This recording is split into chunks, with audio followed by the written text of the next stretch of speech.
From the silver screen to scandal's embrace, Barbara Payton's life was a whirlwind of beauty, ambition, and heartbreak. She entered Hollywood as a promising new face, but by the age of 39, her story had already spiraled into tragedy. A sudden rise, a shocking fall, and a series of dramatic affairs have all but cemented her place in the archives of Hollywood's darker tales. In a town where glamour and deception often went hand in hand, Barbara Payton became the ultimate symbol of Hollywood's cruel underbelly. Her life, a complex narrative of lust, betrayal, and the price of fame. Today, we dive deep into the highs and lows of her short but unforgettable life. Welcome back to Classic Karen, where we explore the fascinating and forgotten stories of Hollywood's most enigmatic stars. And in the case of Barbara Payton, the story is as captivating as it is tragic. My first encounter with Barbara Payton's work came through the 1953 British film Bad Blonde, which I recently watched. Barbara portrays Lorna Vecchi, a scheming femme fatale who manipulates a young boxer into a torrid affair. Her performance offered a glimpse into both her talent and the mystique that surrounded her during her brief but memorable time in Hollywood. Join me as we uncover the haunting details of her rise to stardom, her tumultuous relationships with lovers and co-stars, and a life that ultimately led to her heartbreaking demise.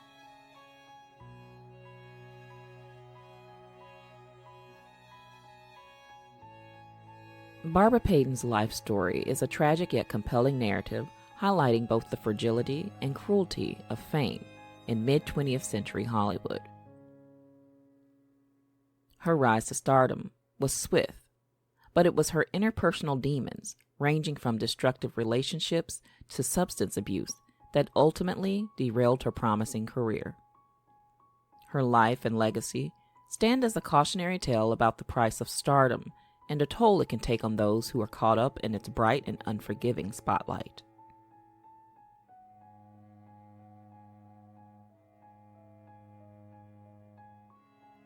Barbara Lee Redfield was born on November 16, 1927, in Cloquet, Minnesota, to Lee and Mabel Redfield.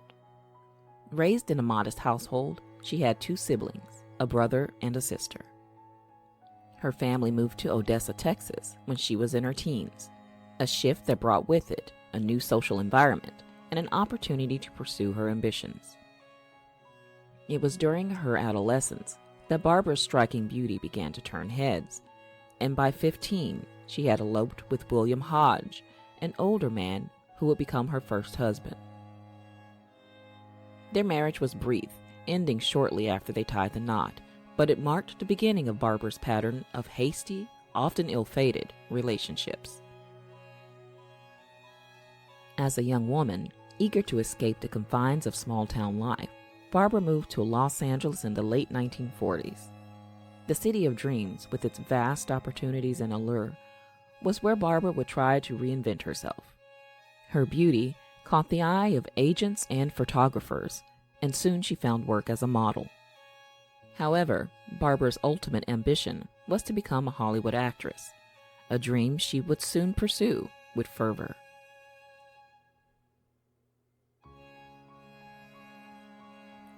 Barbara's Hollywood journey began in the late 1940s, with her early roles in noir films helping her to garner attention in an era where femme fatales were all the rage.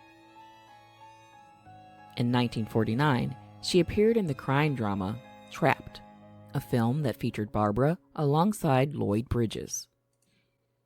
Although her role in Trapped was relatively small, her performance showed promise, catching the attention of film industry insiders. Her breakout moment came in 1950 with Kiss Tomorrow Goodbye, where she starred opposite the legendary James Cagney.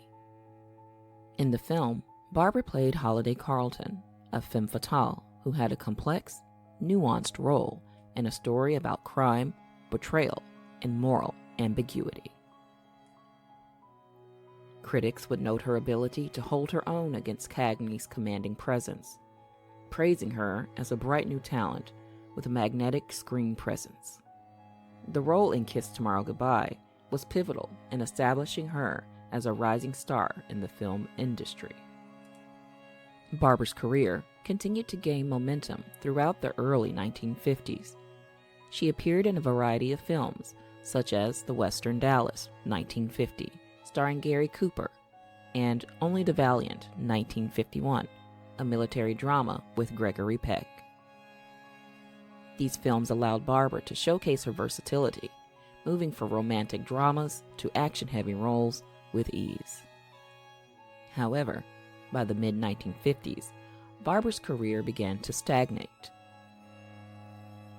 Despite her early promise, her later roles were relegated to B-movie status, as was the case with the low-budget horror film Bride of the Gorilla, 1951, which, while gaining a cult following, represented the decline of her once promising career. This shift would signal a turning point for Barbara, as the allure of Hollywood stardom began to fade.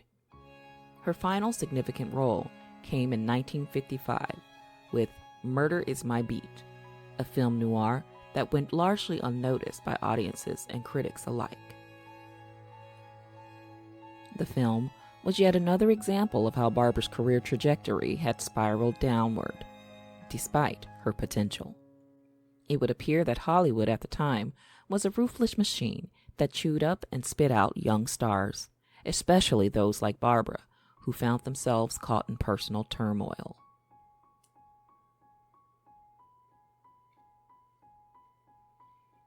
Barbara's personal relationships were often as dramatic as her on-screen roles.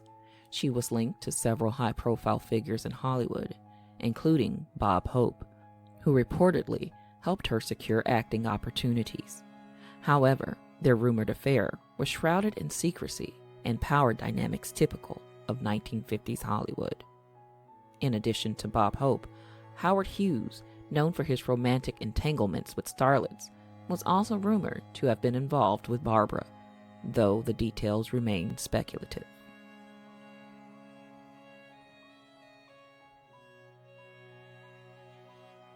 Barbara Payton's personal life, often as dramatic as her on-screen roles, became a focal point of public attention during the early 1950s. In 1951, she became involved in a notorious love triangle that would haunt her reputation for years to come. At the time, Barbara was engaged to Franchot Tone, a well-regarded actor known for his roles in films such as Mutiny on the Bounty, 1935. The couple's engagement was seen as a glamorous pairing, but Barbara's ongoing affair with B-movie actor Tom Neal, known for his temperamental nature, soon caused a scandal that would tarnish her image. Tom Neal was believed to be a problematic figure, whose violent tendencies were well documented. In a highly publicized incident in 1951, Neal violently attacked Franchot Tone, leaving Tone in a coma. The altercation occurred when Tone confronted Neal about his relationship with Barbara, and it was a brutal reminder of the toxic dynamics that defined Barbara's personal life. Franchot Tone, a seasoned actor nearly 20 years Barbara's senior, became embroiled in one of Hollywood's most infamous love triangles alongside Payton and Tom Neal. Tone, previously married to screen legend Joan Crawford, had a history of high-profile relationships, but his rivalry with Neal reached a dramatic peak on September 14, 1951. After discovering Payton had resumed her affair with Neal despite being engaged to Tone, the two men clashed in a brutal fight outside of her home. Neal, a short-tempered ex-boxer, severely injured Tone, leaving him in a coma for 18 hours with multiple facial fractures and a brain concussion. Despite the violence and the press coverage, Barbara chose to stay with Neal, even though she would later marry Tone. Barbara and Tone's marriage was short-lived, lasting only 53 days before they separated. Soon after, Barbara returned to Neal, deepening her involvement in the drama. This love triangle was one of many in Barbara's life, making the beginning of a cycle of unstable relationships that will become characteristic of her later years.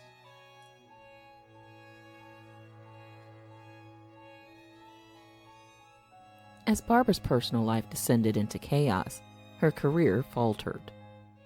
In the early 1950s, Barbara had been earning upwards of $10,000 a week, a substantial sum by Hollywood standards. However, her reckless spending habits, fueled by a desire for luxury and excess, quickly drained her finances. Excessive partying, lavish living, and a penchant for alcohol and drugs were factors that led to her financial ruin. By the time her career had effectively ended, Barbara was struggling to stay afloat. Her problems with substance abuse deepened, and her behavior became increasingly erratic. Public intoxication arrests and legal issues related to check fraud further compounded her downward spiral. Barbara's connections with the Hollywood elite began to fade, and she was no longer the fresh face that had once graced the silver screen. By the 1960s, Barbara was living in poverty on Sunset Boulevard, a far cry from her glamorous past. To survive, Barbara turned to sex work. And in March of 1963, she was assaulted by a customer who stabbed her after she refused his demands. The attack left her requiring 38 stitches from her stomach down to her thigh. In recalling the incident, she said, quote, "Some filthy drunk got mad at me when I wouldn't do what he wanted," unquote. This traumatic episode is a stark example of the dangers she faced during her later years of life, as she struggled with poverty and personal challenges. A reality she openly acknowledged in her 1963 autobiography, I Am Not Ashamed. The book, which chronicled her life and struggles with addiction, was a raw, unflinching account of a woman who had been discarded by an industry that had once adored her.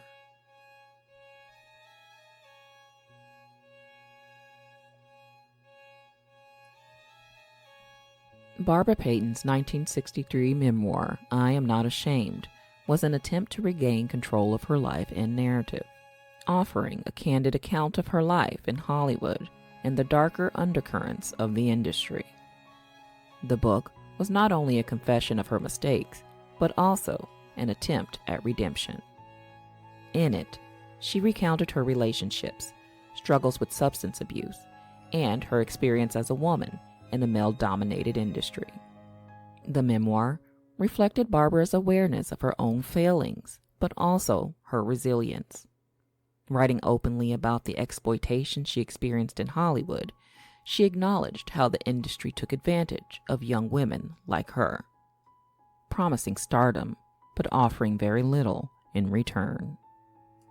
I Am Not Ashamed was a sobering reminder of the price of fame. It resonated with many readers who saw in Barbara the lost potential of a star who had been cast aside by a cruel system.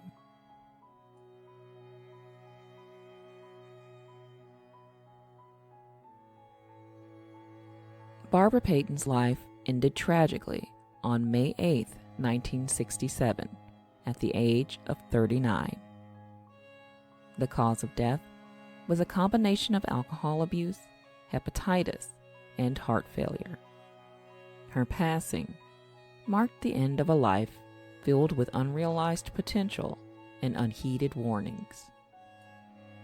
Her life is a tale of the perils of fame, addiction, and the unforgiving nature of Hollywood. Today, Barbara is remembered as much for her struggles as for her beauty and her talent, highlighting the human cost of fame and the toll it takes on those who are caught in its relentless cycle.